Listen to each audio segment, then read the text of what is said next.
Iniciamos con el mensaje de hoy. Vaya abriendo la escritura en el Evangelio de Marcos, capítulo 6, versículo 2.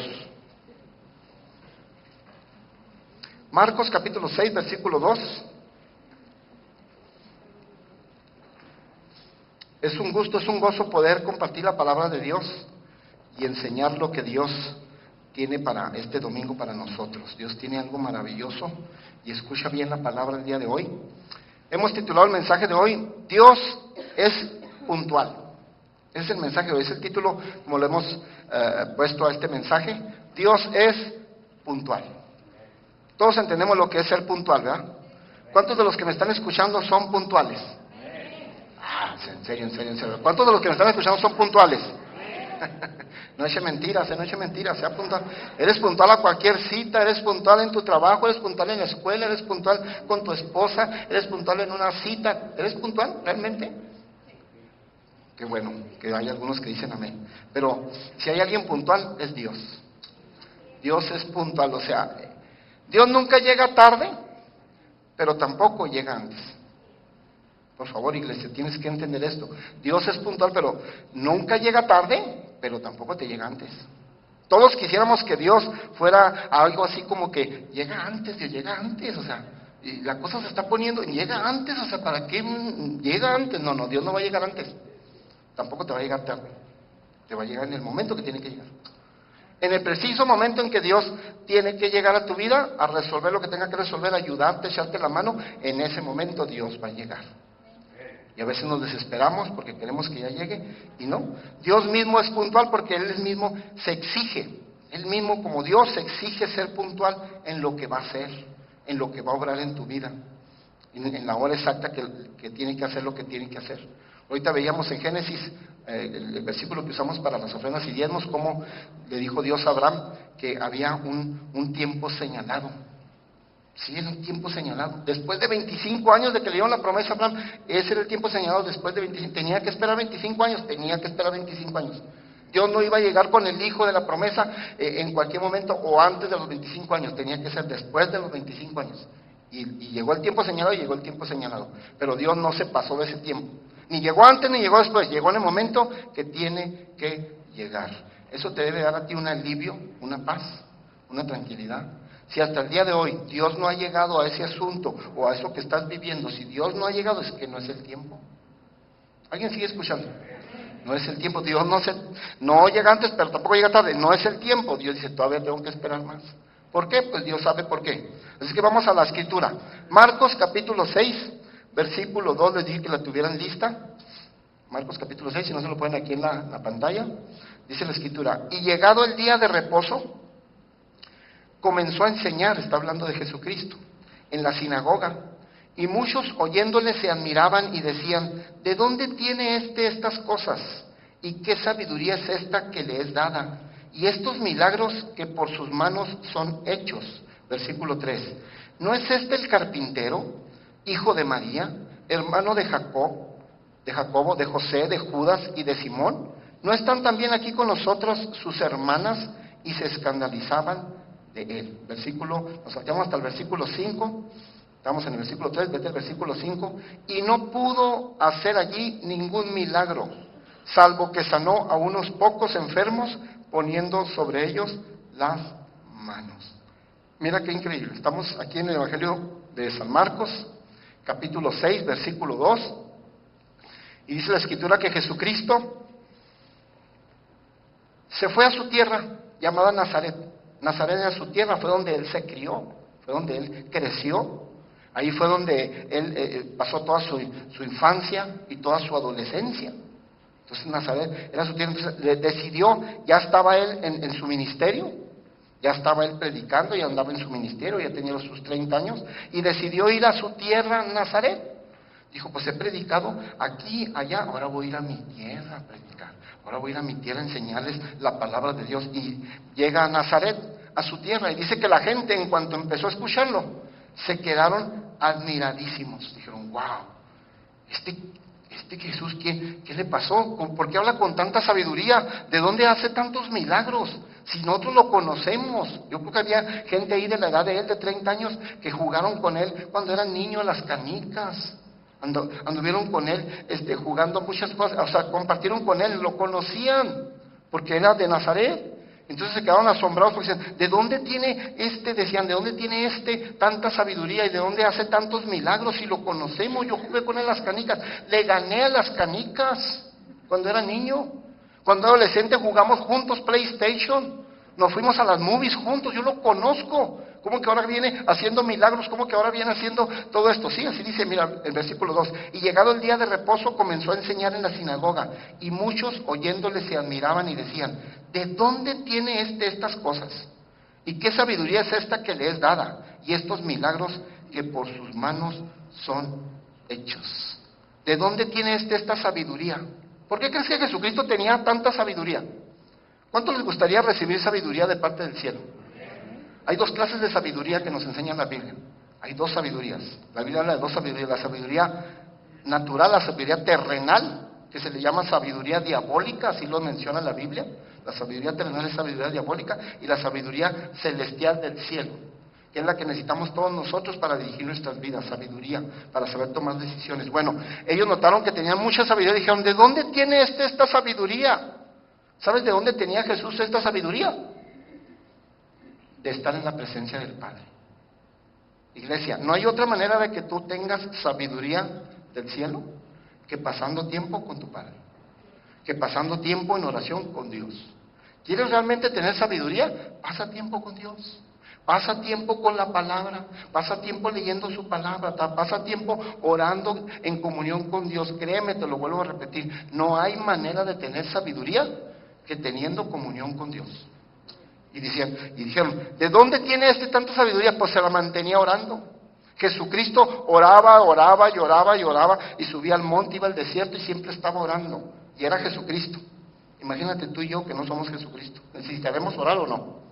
Si Él, que era Jesús, el Hijo de Dios, tuvo que orar, nosotros también. Bueno, pero la sabiduría vino por estar en comunión con el Padre. Dijeron, ¿de dónde tiene esta sabiduría? ¿De dónde hace estos milagros? Nosotros lo conocemos. Versículo 3, mira lo que decían en el versículo 3. ¿No es el carpintero, hijo de María? ¿Sabías tú que era una ofensa que le dijeran hijo de María? Era una ofensa porque en aquel tiempo, hasta el día de hoy en los judíos, alguien que quieres mencionar de dónde viene o algo, tiene que decir el hijo del nombre del padre. La descendencia venía de los hombres, del apellido, del nombre del padre, no de la madre. Era una ofensa que dijeran hijo de María, no van a decir hijo de José. Bueno, el caso es que así lo mencionan. ¿No es el carpintero hijo de María? Pues este es el carpintero. Note que no dice que no es el hijo del carpintero, eso no dice. No están diciendo, no es el hijo del carpintero llamado José, no es el carpintero. Quiere decir que, ¿a qué se dedicó Jesús durante sus 18 años que la Biblia no habla? ¿Sabes que la Biblia guarda silencio de los 18 años de Jesús? De la edad de 12 años hasta la edad de 30 años, pasan 18 años. Durante esos 18 años, la Biblia habla silencio de lo que hizo Jesús. Pero aquí vemos que cuando se presenta en su tierra, dicen, ¿qué no es el carpintero? ¿Qué crees que hacía Jesús en esos 18 años? Se sujetó a sus padres. Desde la edad de 12 años hasta la edad de 30 años que inició su ministerio, se sujetó a sus padres y aprendió el oficio de su padre. Y fue también carpintero. ¿Sabes tú que en aquel tiempo ser carpintero era un trabajo bien honroso? Y aquí está bien claro, dice, ¿no es el carpintero? ¿Sí? ¿Qué hizo entonces Jesús durante esos 18 años?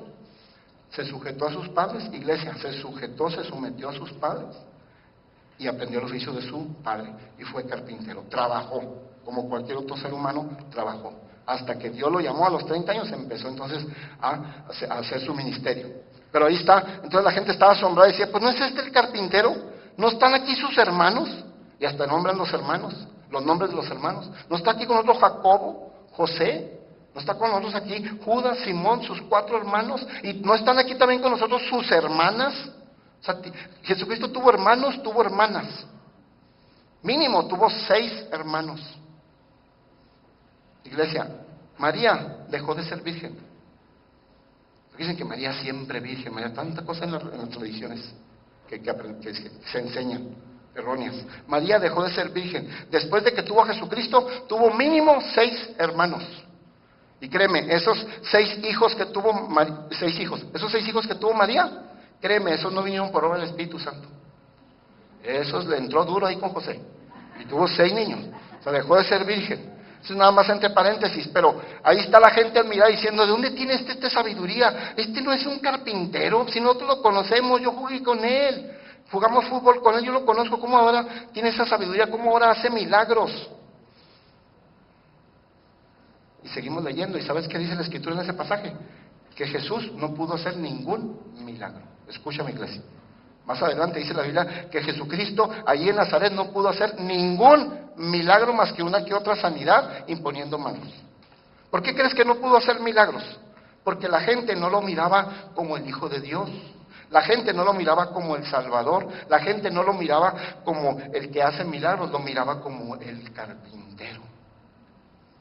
Y no pudo hacer ningún milagro. No pudo hacer ningún milagro. Ve conmigo el versículo 5, mira, dice claramente, y no pudo hacer allí ningún milagro, salvo que sanó a unos pocos enfermos, poniendo sobre ellos las manos. No pudo hacer milagros porque no lo vieron como el Salvador, no lo vieron como el hacedor de milagros, no lo vieron como el Hijo de Dios, lo vieron como un compañero más, como un carpintero. Iglesia, mientras nosotros no veamos a Jesucristo como nuestro Señor Salvador, mientras no veamos a nuestro Señor Jesucristo como el que hace milagros, mientras no veamos al Señor Jesucristo como el que nos ha salvado y como el que nos va a guiar y el que nos va a controlar, no va a haber milagros en nuestra vida. Mientras tú no veas al Señor Jesucristo como el que controla tu vida, mientras no le entregues todo tu corazón a Jesús y no veas a Jesús como el que controla tu vida y como tu Salvador, no va a haber milagros. No podemos ver, pues Jesús sí es un gran profeta, sí viene la Biblia, sí, pues dicen que es mi Salvador. No, mientras nos veamos así, no va a pasar ningún milagro. Dice que no pudo hacer ningún milagro. Imagínate si eso que sucedió en aquel tiempo, imaginémonos que sucediera hoy en este tiempo, en la actualidad. Que eso de que Jesús fuera, que en este tiempo Jesús fuera a Nazaret, anduviera aquí en la tierra, fuera a Nazaret y dijera, no pude hacer ningún milagro. Organicé toda una campaña, organicé la banda de música, organicé el predicador, organicé todo, invitaciones, folletos, todo, pero no pude hacer ningún milagro. Imagínate en la actualidad cómo saldrían los periódicos, cómo se anunciaría en el CNN y todo eso. Dirían, rotundo fracaso de campaña de milagros y sanidades hechas en Nazaret por el Señor Jesucristo. Oye, ¿me está escuchando? Eso dirían, rotundo fracaso de la campaña de sanidad y milagros hecha en Nazaret, porque Jesús no pudo hacer ningún milagro. ¿Por qué crees que no pudo hacer ningún milagro? Más adelante dice la Escritura, ¿y dónde estamos? En el versículo 6 dice que Jesús se asombró de la incredulidad de ellos. Jesús se asombró de la incredulidad de ellos. Iglesia, el milagro, no porque Dios lo pueda hacer, va a suceder. Hay una parte en nosotros. Tú tienes que creer. Para que el milagro suceda en tu vida, tú tienes que tener en tu corazón el creer. Aunque Dios tenga el poder, aquí no, las noticias hubieran sacado todo eso, rotundo fracaso de una campaña, pero déjame decirte que aquí no falló Jesús. No le faltó poder a Jesús, no hizo nada mal, no, lo que pasó es que la gente no creía en él porque estaba en su tierra donde lo vieron crecer. Y la misma Biblia dice que no hay profeta sin honra más que en su propia tierra. No hay profeta sin honra más que en su propia tierra. Entonces él está en Nazaret, en su tierra, y no creyeron en él y no pudo hacer milagros. Necesitamos creer, tener fe. Y no hemos salido del tema, todavía seguimos con el tema, Dios es puntual, ahorita lo vas a ver. ¿Cuántos de ustedes han ido a un restaurante donde es buffet? Muy bien, yo sé que no saben de lo que estoy hablando, pero en los restaurantes a veces ponen algo así como se llama buffet y tú puedes comer sin medida todo lo que quieras. Entonces, cuando tú estás ahí en un restaurante con buffet, ¿verdad? Tú puedes comer, o sea, de todo. Hay más para comer, pero tú nada más vas a comer lo que elijas y lo que te guste, ¿sí o no? Pero hay más, no porque tú elegiste esto, no quiere decir que era todo, no, es un buffet, hay mucho más, pero tú nada más vas a comer lo que a ti te gusta y lo que tú eliges, pero eso no quiere decir que no haya más, aún hay más. En la vida espiritual, escúchame, lo espiritual es lo mismo. En lo espiritual hay mucho más todavía, pero tú solamente vas a disfrutar y tú solamente vas a recibir lo que creas. Pero en la vida espiritual hay mucho más para ti, demasiado, pero tú nada más vas a recibir y vas a disfrutar y vas a tener lo que tú creas. Hasta donde tú creas, hasta ahí Dios va a llegar. El límite no lo pone Dios, lo pones tú. Y aquí vemos cómo entonces no pudo hacer ningún milagro porque no creyeron. Vamos a otra cita, Marcos capítulo 6. Marcos capítulo 6, pero en el versículo 45. Ya estábamos en Marcos 6, vete al versículo 45. Mira lo que sucedió. Vamos a leer el versículo 45. Enseguida hizo a sus discípulos entrar en la barca e ir delante de él a Betsaida, en la otra ribera, entre tanto que él despedía a la multitud. Mira, Jesús estuvo en Nazaret, fue a predicar, quiso hacer milagros, no pudo hacerlos porque era mucha la incredulidad de la gente, ¿verdad? Entonces no pudo hacer milagros. Ahora lo que hace es que se los lleva a los discípulos, los toma y se los lleva a un desierto. Y ahí en el desierto hace un milagro. Y hace el milagro de la multiplicación de los panes. Y con solamente 2 panes y 5 peces multiplicó y alimentó a más de 5,000 hombres sin contar mujeres y niños. Hizo la multiplicación de los panes, tremendo. Y luego después de ahí, entonces terminando la multiplicación de los panes, le dice a los discípulos, les da unas instrucciones a los discípulos, les dice, discípulos, súbanse a la barca, métanse a la mar y váyanse hasta Betsaida. Les da unas instrucciones. Y los discípulos, como son obedientes y les gusta obedecer, y les gusta seguir las instrucciones de Dios, y les gusta hacer la voluntad de Dios, pues hicieron lo correcto. Tomaron la barca, se subieron a ella, se adentraron a la mar y se fueron hacia Betsaida. Eso es lo que dice aquí. Enseguida hizo a sus discípulos, dice el versículo 45, entrar en la barca e ir delante de él a Betsaida, en la otra ribera, entre tanto que él despedía a la multitud. Iglesia, qué hermoso es hacer la voluntad de Dios. Es hermoso que tú estés asegurándote que estás haciendo y siguiendo las instrucciones de Dios y que estás haciendo la voluntad de Dios, porque eso te va a llevar a mucha bendición. Es hermoso. Aquí los discípulos lo hicieron, empezaron a obedecer y se aseguraron que estaban haciendo la voluntad de Dios. ¿Pero qué crees? Ve conmigo al versículo 48. ¿Qué crees que pasó? Mira, ellos están haciendo la voluntad de Dios. Ellos nada más están obedeciendo lo que Jesús les dijo que hicieran. ¿Y qué crees que sucedió? Mira, ve conmigo al versículo 48. Y viéndoles remar con gran fatiga, porque el viento les era contrario, cerca de la 4ª vigilia de la noche, vino a ellos andando sobre el mar y quería adelantárseles. ¿Qué crees que pasó cuando los discípulos en obediencia, hicieron la voluntad de Jesús y se subieron a la barca y se metieron al mar? ¿Qué crees que pasó? El mar se embraveció, las olas se empezaron a subir, los vientos eran contrarios y empezaron a batallar con la embarcación. Y uno dice, bueno, ¿cómo que se vino una tormenta? ¿Cómo que se vino una tormenta? Si yo lo único que estoy haciendo, dijeron los discípulos, si lo único que estamos haciendo es seguir las instrucciones del maestro. Él nos hizo subir a la barca y nos dijo que nos metiéramos a la mar y que nos fuéramos y que nos veían en la otra ribera y que nos fuéramos para el lugar de Betsaida. Si yo estoy haciendo la voluntad de Dios, yo me imagino a los discípulos, estoy haciendo la voluntad de Dios, estoy siguiendo las instrucciones tal como Cristo me dijo, tal como Dios me dio, ¿por qué me viene esta tormenta? Iglesia, debes de saber que el que tú estés haciendo la voluntad de Dios no te garantiza que no vengan tormentas a tu vida. Que el que tú estés haciendo la voluntad de Dios, que el que tú estés siguiendo las instrucciones de tu Padre, no te garantiza que no vengan tormentas a tu vida. Las tormentas vienen a gente desobediente y tormentas vienen a gente obediente. Lo que pasa es que el propósito de una y otra son muy diferentes. ¿Alguien me está escuchando? Pero no te sorprendas que te viene una tormenta, no te sorprendas, porque no te garantiza nada que hagas tú la voluntad de Dios. Aquí ellos estaban siguiendo las instrucciones específicas de Jesús y de todas maneras les vino la tormenta. ¿Alguien le está hablando a Dios hoy? Yo sé que sí. No te preocupes, o sea. Mira, ¿te acuerdas de Jonás? Jonás dice que iba en un barco y se le vino una tormentota. Pero a Jonás se le vino una tormentota por desobediente. Aquí en este caso a los discípulos se les vino una tormentota, pero precisamente por obedecer a Dios. Y así sucede, aunque estés dentro de la voluntad de Dios y aunque estés siguiendo las instrucciones de Dios, espérate de repente una tormenta, pero no te preocupes porque tiene un buen propósito. tiene un buen propósito. Entonces, créeme, iglesia, las tormentas no las puedes eliminar aunque tú estés haciendo la voluntad de Dios. Y mira lo primero que sucedió. Dice el versículo 48, vamos al versículo 48. Y viéndole remar, ¿quién los vio? Jesús es el que los vio. Y viéndolo remar, estamos en el versículo 48. Y viéndolo remar con gran fatiga, porque el viento les era contrario. Cerca de la cuarta vigilia de la noche, vino a ellos.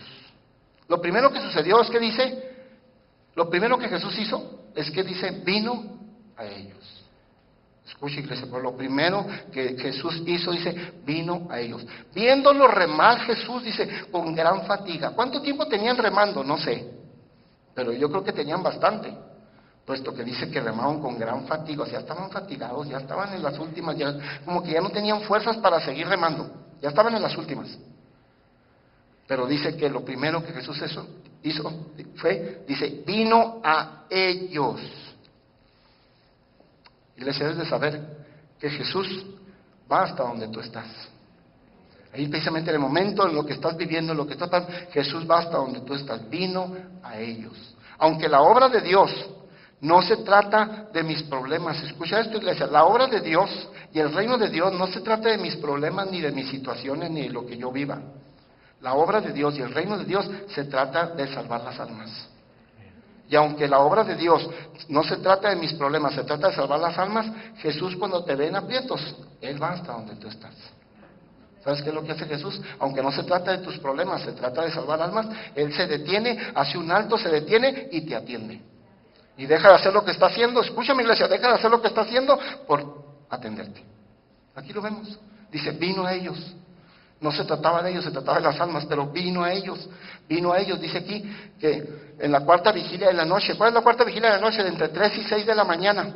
Era muy de madrugada, vino a ellos andando, dice el versículo 48, vino a ellos andando sobre el mar y quería adelantárseles. Dios es tan misericordioso que aunque la obra de Dios no se trata de nuestros problemas, se trata de las almas, es tan misericordioso, te vuelvo a repetir, que pone un alto, se para, se detiene y te atiende. Porque Dios no va a dejar pasar por alto ninguno de tus asuntos, iglesia. Jesús no va a dejar pasar por alto ninguno, te va a atender donde quiera que estés. Dice que vino a ellos en su misericordia. ¿Y cómo vino a ellos? Mira lo que dice el versículo 48 cuando dice que vino a ellos. Vino a ellos andando sobre el mar. ¿De qué manera vino a ellos? Dios viene hasta donde tú estás, hasta donde está tu situación. ¿Cuántos aman a ese Dios amoroso? ¿Cuántos sienten que el amor de Dios está contigo? Es hermoso, maravilloso. Entonces Él va hasta donde tú estás, se detiene para atenderte, pero fíjate cómo llegó. Vino a ellos, pero ¿de qué manera vino a ellos? Dice que vino andando sobre el mar. Así dice la Escritura, que vino a ellos andando sobre el mar. Oye, andar sobre el mar es un milagro. No cualquiera puede andar sobre el mar. De hecho, nadie ha andado sobre el mar más que Jesucristo y Pedro. Andar sobre el mar es un milagro. ¿Cómo vino a ellos? ¿De qué manera vino a ellos? Vino a ellos trayéndoles ya el milagro. ¿Alguien sigue escuchando? O sea, vino a ellos, ya traía el milagro para ellos. Vino andando sobre el mar, pues ya venía mostrándoles el milagro. Vino a ellos trayendo ya el milagro. Iglesia, Jesucristo va hasta donde tú estás, hasta el lugar donde tú estás pasando lo que estás pasando, y ya viene con tu milagro en la mano. Ya viene con el milagro para dártelo, pero tú tienes que creer y confiar en Dios. ¿En qué momento llegó? Dice la Biblia que los vio remando hasta que estaban bien fatigados, como que dijeron, ya no podemos remar ni un más, ya no, estoy fatigado, ya estoy cansado. Aquí hay gente que ha dicho, ya estoy cansado, ya estoy cansada, ya no puedo dar más, ya me he esforzado mucho por mis hijos, por mi matrimonio, por esto, por aquello, ya no puedo. Dios va a llegar hasta donde tú estás. Va a venir contigo y te va a dar ánimos y te va a levantar y va a venir con el milagro en la mano listo para dártelo. ¿En qué momento? El tema de hoy es Dios es puntual. Dios va a llegar en el momento que tiene que llegar. En el momento justo que vea que tú ya no puedes dar un paso más, que ya no puedes dar un esfuerzo más, ahí en ese momento Dios va a llegar porque Dios es puntual. Dios llegó en el momento, en el peor momento de estos discípulos en la barca, en el peor momento que ya estaban fatigados, fue cuando Jesús llegó. Y vino a ellos, porque Jesús es puntual, iglesia. Jesús es puntual. Vino a ellos, dice, andando sobre el mar, ya con el milagro. Y sigue diciendo el versículo 48, vino a ellos andando sobre el mar y quería, ¿qué? Adelantárseles. y quería adelantárseles. ¿Sabes que Dios siempre va delante de nosotros? Él quería, no lo hizo porque como se detuvo porque estaban necesitados, pero Él quería adelantárselos porque siempre Dios va adelantado. Jesucristo siempre va adelantado a tu problema, a tu lío, a tu relajo, Dios ya está adelantado, ya va adelante. Eso te tiene que dar consuelo, saber que mi Dios ya está delante del problema, que mi Dios ya está viendo todo lo que va a suceder adelante. Dice que quiso y quería adelantárseles. Iglesia, te decía hace rato, Dios no va a pasar por alto ninguno de tus asuntos. Todo se va a detener. Y aunque Él siempre va adelante, en el momento en que vea que te atoraste, se va a detener y te va a atender y va a decir, ¿qué necesita mi hijo? ¿Qué necesita mi hija? Aquí estoy para ayudarlo, aquí estoy para bendecirlo. Y dice que ellos ¿cómo reaccionaron? Fíjate, Él vino con el milagro ya en la mano porque venía andando sobre el mar, vino hacia ellos, hacia donde ellos estaban, ya venía con el milagro.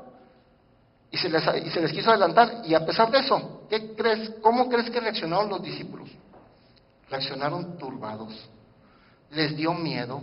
Se turbaron, porque dice que ellos iban en la barca, estaban batallando con los remos, estaban fatigadísimos, ya no podían más, y con los vientos contrarios, y en eso se aparece Jesús. Oye, Jesús no venía en barca, entonces Jesús venía sobre el mar, se les apareció Jesús. Y la Biblia dice que los discípulos reaccionaron de esta manera, se turbaron, tuvieron miedo, se confundieron, y dijeron, un fantasma. Así que tremendo que cuando Dios te está dando la mano, que cuando Dios está obrando en tu situación, tú te confundas y no sepas que es de Dios y piensas que es, pues no un fantasma, pero piensas que es otra cosa. Qué tremendo cuando la gente se confunde. No te confundas, iglesia. Si tú estás haciendo la voluntad de Dios, si tú estás siguiendo las instrucciones de Dios, no te confundas. Lo que está sucediendo es de Dios. ¿Alguien está escuchando? No te confundas. Ellos se confundieron, estaban completamente confundidos, se turbaron. Ve conmigo al versículo 50. Ve conmigo al versículo 50. Porque todos lo veían y se turbaron. Porque todos lo veían y se turbaron, pero enseguida habló con ellos y les dijo, tened ánimo, yo soy, aquí estoy. Qué increíble. Ellos saben muy bien que están haciendo la voluntad de Dios. ¿Cuántos de los que me están escuchando hoy creen que están haciendo la voluntad de Dios? ¿Y cuántos están seguros que están haciendo la voluntad de Dios? Ok, si tú estás seguro que estás haciendo la voluntad de Dios, no te turbes, no tengas miedo y no te confundas. Que lo que esté sucediendo es porque Dios lo está permitiendo. Es que Dios es el control, no es un fantasma, no es que Dios dice que todos lo veían y se turbaron, creyeron que era un fantasma. Iglesia, los discípulos acababan, antes de que les pasara esto de la mar, acababan de ver un milagro con sus propios ojos, fueron testigos del milagro de la multiplicación de los panes. Y aún aquí, ahora están llenos de miedo, llenos de turbación y todos confundidos. ¿Será posible que después de que veas un milagro con tus propios ojos? ¿Cuántos de los que me están escuchando han visto milagros de Dios en sus vidas? Muchos de ustedes han visto milagros de Dios en sus vidas. ¿Tú crees que ahora con lo que está sucediendo no va a ser el milagro? Si ya lo hizo años anteriores, ya lo hizo antes contigo, ahora lo va a hacer. Ellos acababan de ser testigos de la multiplicación de los panes. ¿Sabes qué Dios les estaba enseñando? ¿Qué Jesucristo les estaba dando de enseñanza a los discípulos? Les estaba diciendo, acaban de ver un milagro de la multiplicación de los panes. Les estaba diciendo, yo no solamente soy tu proveedor, porque al multiplicar los panes les estaba enseñando que era su proveedor. No solamente soy tu proveedor, les estaba enseñando ahora en el mar que soy tu protector. Iglesia, déjame decirte que Dios no solamente es tu proveedor, también es tu protector. Y no tienes por qué vivir en miedo, en temor, turbado y creyendo que lo que está sucediendo, eso es muy delicado, creyendo que lo que está sucediendo es algo que no sé, que no sabes de dónde es, pero de Dios no es, porque estás bien confundido, bien confundida. No, es de Dios, porque tú estás haciendo la voluntad de Dios. Los discípulos estaban haciendo la voluntad de Jesucristo, estaban siguiendo las instrucciones de Jesucristo y sabían que era de Dios todo y se turbaron aún así. No tienes por qué tener confusión. Iglesia, detrás de todo problema hay un milagro. Detrás de todo sufrimiento hay una bendición. Créelo, detrás de todo sufrimiento hay una bendición. Detrás de todo problema hay un milagro en tu vida. Dios sabe lo que está haciendo. Y vamos al versículo 50. Porque todos lo veían y se turbaron. Dice, todos lo veían y se turbaron. Pero enseguida habló con ellos y les dijo, tened ánimo, yo soy, aquí estoy. ¿Qué les dijo él? Tened ánimo, yo soy, no temáis, aquí estoy. O sea, tened ánimo. Iglesia, tú no puedes seguir adelante si no tienes ánimo para hacer lo que estás haciendo. Sin ánimo no se va a lograr nada. Si tú vives en depresión y vives siempre caído y todo, tú tienes que tener ánimo en lo que vas a emprender. El ánimo es lo único que te va a dar el impulso para seguir adelante. Y fue lo primerito que Jesús les dijo, tener ánimo. Dice el versículo 5, porque todos lo vieron y se turbaron, pero enseguida habló con ellos. Note que no les dijo, voy a hacer un milagro, vean lo que voy a hacer. No, nomás habló con ellos y les dijo, tener ánimo, porque sin ánimo no hay nada. Porque sin ánimo no se siguen las cosas. Tienes que seguir teniendo ánimo y no te turbes, no tengas miedo por lo que suceda, lo que estés pasando en tu vida. No te confundas porque lo que estás haciendo es la voluntad de Dios. Y si estás haciendo la voluntad de Dios, todo está correctamente bien. Dios tiene control de la tormenta, no te preocupes. Amén. ¿Tienes problemas? Ten ánimo, dice Jesús. ¿Tienes problemas? Ten ánimo. Yo soy. ¿Te sientes ofendido? Ten ánimo, dice Jesús. No tienes por qué tenerte ofendido. ¿Te sientes confundido? Dice Dios, ten ánimo. Sientes que ya no puedes con la carga, sientes que ya no puedes dar un paso más, sientes que ya no puedes dar un remazo más, así como los discípulos que estaban bien fatigados. Ten ánimo, dice Jesús. Yo soy, aquí estoy contigo. Yo soy el Dios puntual, yo llego en el momento que tengo que llegar. ¿Hay escasez económica en tu vida? Dice Dios, ten ánimo. Ten ánimo, yo soy, aquí estoy, dice el Señor. ¿Hay problemas matrimoniales en tu vida? Ten ánimo, aquí estoy, dice el Señor. ¿Hay enfermedad en tu vida? Ten ánimo, dice el Señor. Aquí estoy, yo no soy un Dios puntual, no llego antes ni después, pero llego en el momento preciso que tengo que llegar. Te vuelvo a repetir, en el momento peor de la mar y de lo que estaban pasando estos discípulos fue cuando Jesús llegó y se les apareció. Y dice que quiso adelantárseles. Iglesia, Jesús siempre quiere ir adelante, de hecho siempre va adelante de tus problemas y de tus situaciones. La solución a tus problemas, a tus miedos y a tus líos es que sepas que Jesucristo va adelante de todos ellos. ¿Alguien me está escuchando? La solución a tus problemas, a tus miedos y a tus líos y a todo lo que sucede debe ser que Jesucristo va adelante de todos ellos. Va adelante, siempre se adelanta, él sabe ya el control, Él tiene el control absoluto de todo lo que va a suceder en tu vida. Y si Jesucristo ahorita no ha llegado a tu vida, a meterse a ese asunto, a ese problema, es porque todavía no es el tiempo. ¿Alguien sigue escuchando? Todos quisiéramos que ya llegara, no, Dios no llega antes, llega en el momento que tiene que llegar. Y si no ha llegado ahorita es porque todavía no es el tiempo de Él. Iglesia, ¿por qué dudamos? ¿Por qué tenemos desconfianza? El Dios en el que estás confiando fue el que creó el universo. Fue el que creó la tierra, los cielos, las estrellas. Todo lo que ves, lo creó Él. ¿Qué será más difícil para Dios? Con su palabra creó todo eso. ¿Qué será más difícil para Él? ¿Crear el universo y todo lo que ves? ¿O crear la solución a tu problema? Para Él no significa nada. Él es el Dios al que estás confiando. Y Él va a llegar en el momento que tiene que llegar. Él tiene la solución a tu problema, iglesia. ¿Cuántos tienen certeza de que Dios se va a encargar de tu vida? ¿Cuántos de los que me están escuchando a veces se han sentido confundidos, fatigados, turbados, con miedo? Dice Dios, ten ánimo, yo soy, no temáis, aquí estoy contigo. Yo voy a llegar en el momento que tengo que llegar. No, pues, que puedes dar un paso más, lo puedes dar un paso más porque yo estoy contigo. Aquí hay gente que está fatigada, cansada. Los discípulos dice que Jesucristo los vio remar hasta que se fatigaron. Llegó en el momento, y en ese momento Jesús llegó en el momento en que ya no podían dar ni un remo más, ya no pueden, algunos de ustedes ya no pueden dar más, ya dicen, ya di todo lo que tenía que dar. Pastor, ya hasta que oré, ya entré al ayuno, ya estoy fatigado, estoy fatigada. Ya estoy cansado, ya no sé qué hacer. Necesito que Dios sea, como Él dice, puntual, que ya venga y me ayude, me levante y haga el milagro que tiene que hacer. Yo sé que hay gente que está cansada. Sobre todo hay mujeres que la hacen de papá y mamá, que llega un punto donde dicen, ya me cansé. Ya no soporto, ya no aguanto. Hay mujeres que dicen, ya estoy hasta aquí.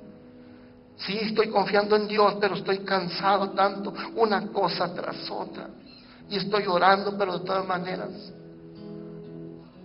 Dios te dice, ten ánimo. Yo soy, no temáis. Aquí estoy contigo. Pónganse de pie, iglesia, por favor.